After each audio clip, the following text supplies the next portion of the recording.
औज़ुबिल्लाहि मिनश्शैतानिर्रजीम बिस्मिल्लाहिर्रहमानिर्रहीम अल्हम्दुलिल्लाहि रब्बिल आलमीन अस्सलातु वस्सलामु अला सय्यदिल मुरसलीन।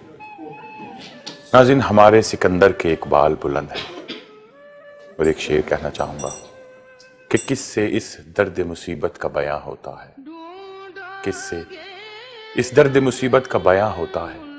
आंखें रोती हैं, कलम रोता है, दिल रोता है। आज हम यहाँ इस चैनल पे जिस प्रोग्राम के लिए, जिस शख्सियत के प्रोग्राम के लिए यहाँ जमा हुए हैं, अभी कुछ ही अरसे पहले उस शख्स ने यहाँ पे कई महफिलें सजाई थी। और सिर्फ यहाँ पर ही नहीं, हम मीडिया के किसी भी मीडियम की बात करें तो हर मीडियम पर उस शख्सियत की गिरफ्त बड़ी पक्की, बड़ी पावरफुल नज़र आती है। वो बहुत हर दिल अजीज़ शख्सियत थे हमारे दरमियान। वो हमारे बड़े भाई भी थे, हमारे रहनुमा भी थे, हमारे दोस्त भी थे। लेकिन क्योंकि मौत बरहक है और आखिरकार इस दुनिया को खुदा हाफिज कहकर हर शख्स को जाना है। इन्ना लिल्लाहि व इन्ना इलैहि राजिऊन। बेशक हमें अल्लाह की तरफ पलटना है। तो अभी कुछ ही रोज़ पहले हमारे बहुत प्यारे दोस्त, साथी, फनकार, हर दिल अजीज़ इंसान सिकंदर इकबाल इस जहान फ़ानी से कूच कर गए, हमें छोड़ गए यहाँ पर। और अपने जाने के बाद उनकी हज़ारों नहीं, लाखों नहीं, करोड़ों अनगिनत यादें हमारे दिलों में, हमारे जहनों में महफूज हैं। वो जो अमली तौर पर काम छोड़ कर गए हैं वो बहुत कम लोगों को मैसर आता है। हम रेडियो से शुरू करते हैं, थिएटर्स की बात करते हैं, टेलीविज़न की बात करते हैं, फिल्म का जिक्र करते हैं, लाइव शो की बात करते हैं या रिकॉर्डेड प्रोग्राम की बात करते हैं, तो हर जगह उस शख्सियत को हम मुकम्मल पाते हैं, मुस्तैद पाते हैं, पावरफुल पाते हैं, मसरूफ़ पाते हैं और मुकम्मल कमांड के साथ वो हमें हर जगह नज़र आते हैं। लेकिन अफसोस कि आज वो हमारे दरमियान नहीं। हमारे बहुत प्यारे साथी जनाब सिकंदर इकबाल साहब इस जहान फ़ानी से कूच कर गए हैं और उनके लिए सिर्फ एक ही लफ्ज़ बनता है कि सिकंदर, तू हमें बहुत याद आया। सिकंदर, तुम्हारे इकबाल बहुत बुलंद हैं। उनकी याद में हम ये प्रोग्राम कर रहे हैं। पहले मैं अपने मेहमानों का आपसे तारुफ कराता चलता हूँ। हमारे साथ मौजूद हैं, बहुत सारे उनके साथ प्रोजेक्ट किए और अभी ईद के प्रोग्राम, बकरीद के प्रोग्राम और भी काफ़ी सारे प्रोग्राम में हमारे साथ रहे। बहुत अच्छे दोस्त हैं हमारे भी और सिकंदर भाई के भी। तो हम अपने प्रोग्राम में उनको खुशामदीद कहते हैं। जनाब हमारे बहुत अच्छे दोस्त वारसी साहब, कैसे हैं आप? ठीक हूँ, बिल्कुल। मैं चाहता हूँ कि आप कुछ दो लफ्ज़ सिकंदर भाई के लिए कहें तो करें। देखिए जी, ऐसा लग रहा है पहले तो ये है कि अल्लाह पाक सिकंदर इकबाल भाई की मग़फ़िरत फरमाए, उनके दराजात को बुलंद फरमाए। और वो मेरा उनका जो ताल्लुक़ है, वास्ता है, वो तकरीबन है 10 से 12 साल। हम पहली बार मुलाकात हमारी होती है आर्ट्स काउंसिल में, आर्ट्स काउंसिल के गुलरंग में हमारी मुलाकात होती है। और मेरे फ़न के हवाले से, जो मेरा शोबा फील्ड का, उस हवाले से बात होती है और आगे से एक जवाब आता है कब से शुरू करना है।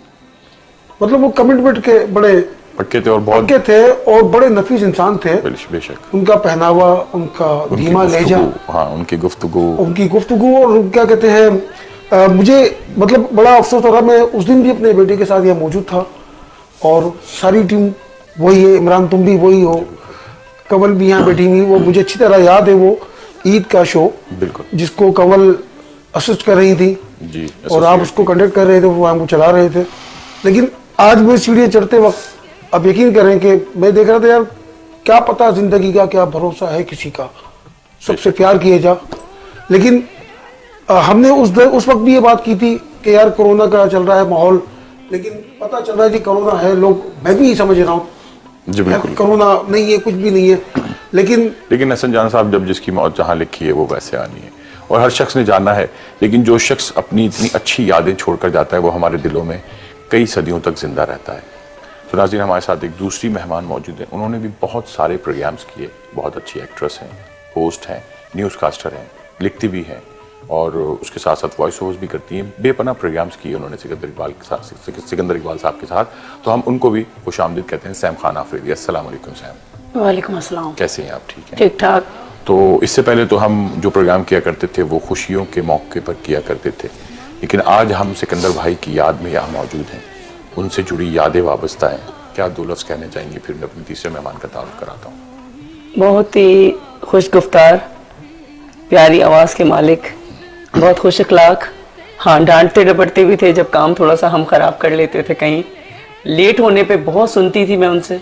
सिर्फ इतनी कि मतलब कोई ऐसी प्रॉब्लम नहीं थी कि हम ये सोचे कि इस तरह से हो जाएगा, पर बस आखिरी का जो लास्ट वीक था, मतलब जब हॉस्पिटल में उनको आईसीयू में रखा गया था तो 3 दिन तक भी वो अपने नॉर्मली हवासों में थे और उनकी ख्वाहिश थी कि मुझे यहाँ से ले जाया जाए, मैं यहाँ रहना नहीं चाहता। पर डॉक्टर्स का कहना ही था कि आप लोग इसको इतना इजी समझ रहे हो, आप घर पे नहीं कैरी कर सकते हो, बिकॉज ऑफ के जो अब सीनियर सिटीजन्स होते हैं ना, उनके लिए ये बीमारी बहुत ख़तरनाक है, उनकी लंग्स के ऊपर प्रॉब्लम्स आती है, तो टेंशन्स की वजह से उनको फिर दिमाग पे क्लॉटिंग आ गई थी। अच्छा, हार्ट का तो प्रॉब्लम था? हार्ट का था, पर हार्ट से कुछ भी नहीं हुआ। अच्छा, हार्ट से नहीं हुआ? नहीं, दिमाग पे क्लॉटिंग उनकी सिर्फ सोचों की वजह से थी। जो टेंशन वो ले रहे थे कि मैं पता नहीं घर पहुंच सकूंगा नहीं पहुंच सकूंगा, बस वो ही टेंशन उसको, मुझे यहाँ से किसी तरह ले चलो, मैं सही हो जाऊंगा। उनको आखिरी वक्त तक ही ये उम्मीद थी, या फिर मेरा हॉस्पिटल चेंज करो, या रात को मैसेज करना कि डिस्चार्ज का क्या हुआ, तुम लोगों ने किसी से बात की नहीं की। उनको यही रहता था। मैं कहती थी नहीं अभी आपको 4 दिन और रखेंगे, तो उनका मैसेज आता था नो नो नो टाइप करके भेजते थे मुझे। तो आप सोच सकते हो कि मैंने वो वक्त कैसे गुजारा होगा। हाँ, उनके कहने पे हॉस्पिटल चेंज किया, फिर मैं दूसरे आईसीयू में भी उनके पास ही थी, जो उनका सेकंड लास्ट डे था। तो उस दिन भी मैंने कहा, हमने सुना आपको स्ट्रोक आ रहा है, तो मैंने कहा आप अपना हाथ मुझे हिला के दिखाए तो मैं मानूंगी कि आपको कुछ नहीं हुआ। उन्होंने अपना हाथ ऐसे भी किया, मैंने कहा अच्छा चले नियत बांध के दिखाया, तो उन्होंने अपना हाथ ऐसे भी किया, पैर अपने ऐसे खोल के भी दिखाए, फोल्ड करके मैं बिल्कुल सही हूँ। मुझे इन्होंने ज़बरदस्ती रखा है। मैंने कहा चले ठीक है आज अब कर देने, और मुझे दिखा रहे हो सब चीज़ें। वहाँ पे डॉक्टर थे, उन्होंने भी, मैंने कहा देखिए ये सब चीज़ें अपना कर रहे हैं। और उनकी जो उस दिन की रिपोर्ट उनकी बहुत अच्छी आई थी, स्टेबल थे वो काफ़ी। तो मैं नेक्स्ट डे जब गई कि मुझे उनका एक काउंसलिंग का सिस्टम होता था 4 बजे का उस हॉस्पिटल का, पहले वो काउंसलिंग करते थे फिर पेशेंट्स को मिलने देते थे। तो फिर जब काउंसलिंग का टाइम आया सेकेंड डे, तो मैं गई तो उन्होंने कहा कि नहीं उनका भी कोई चांस नहीं है, और उनके फैमिली वालों का, अब उनके फैमिली सब आउट ऑफ कंट्री हैं, जो उनके सिस्टर्स वगैरह सारे, और बेसिकली सब डॉक्टर्स भी हैं, उनके भांजे वगैरह सब कुछ। तो मैं वो डिसीजंस नहीं ले सकती थी ना जो फैमिली वाले ले सकते थे। तो मैंने उनकी फैमिली वालों को कॉल किया कि देखिए मैं उनको इस हाल में छोड़ के नहीं जा सकती, कोई भी पहुंचे यहाँ पर। तो देन उन्होंने कहा आप जाएँ यहाँ से और हम आ रहे हैं। मैं वहाँ हॉस्पिटल नहीं पा पाई, वहाँ से मैं अपने घर पहुँची हूँ क्लिफ्टन, और अभी मैं लिफ्ट से उतरी हूँ तो उनका फ़ौरन आ जाए, उनकी तबीयत बिल्कुल ही अब आउट ऑफ ख़त्म है, मतलब पहुँच जाए आप जल्दी।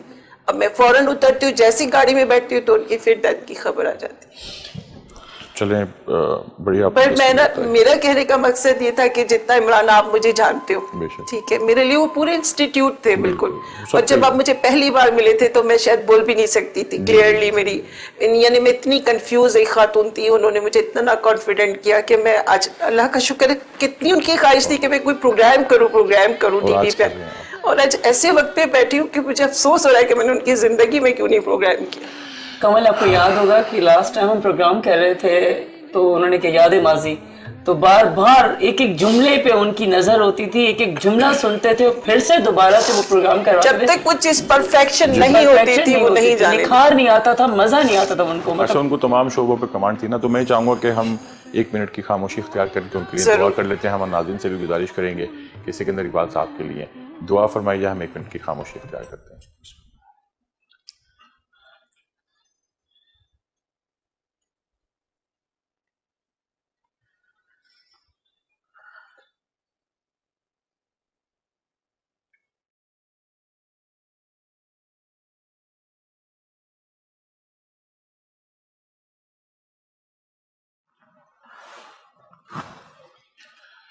अल्लाह ताला उनको ग़रीक़ रहमत करे, उनके दर्जात बुलंद करे और उनकी मंजिलों को आसान फरमाए। वो हमारे दिलों में जिंदा हैं और इंशाअल्लाह रहेंगे। उनकी यादें अनमिट हैं।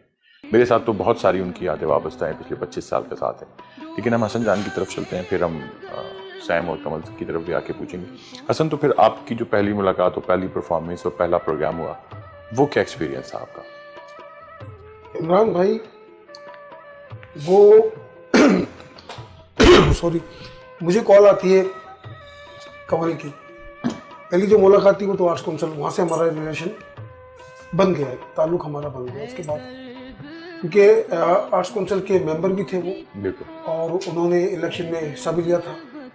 और अच्छा, मेंबर्स तो 6000 है, लेकिन कुछ मेंबर्स ऐसे होते हैं ना इमरान, ये तो आप भी जानते हो कि वो मेंबर्स की कैटेगरी अलग होती है, लिस्ट अलग होती है ना। तो उनमें एक नाम जो है सिकंदर इकबाल भाई का भी था।